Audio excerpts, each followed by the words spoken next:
like some shit. Ian, let me ask you, the AFD doctor, the representative. Yeah, Maximilian. Yeah. Was he working for the Bank of China in Germany? No, he wasn't.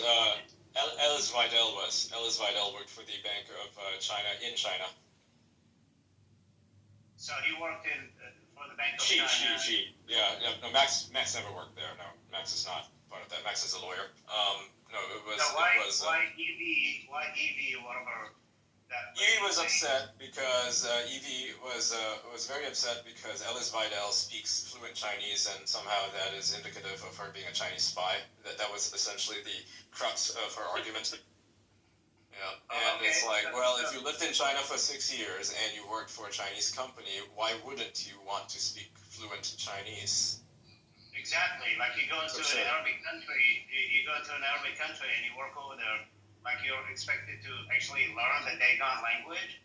Yeah, if you work for a local company, absolutely. And Maximilian Krab was pointing out how it's somewhat hypocritical to attack Alice Weidel on this issue, given that many American companies, including Apple, Tesla, and so on, have Chinese operations. Does this mean that they are somehow compromised? I mean, some people would say they are, but that is a ridiculous argument because we live in a an international society, if you will, where everybody does business with everybody else. I mean, how else do you get manufacturing from, say, Foxconn if you don't know how to speak Chinese or if you don't do business with them? I mean, where the fuck are you going to get, where are you going to source your materials from? Where are you going to source the manufacturing from? Are you just going to, like, build everything in America? I mean, that's ideal, but that's just not reality, right? Reality is the economics, the market forces speak for themselves. And it's far larger than any ideological bent as to, we should make everything in America and ban everything that's not from America. Well, good luck with that, because the rest of the world will simply overtake you if that were the case.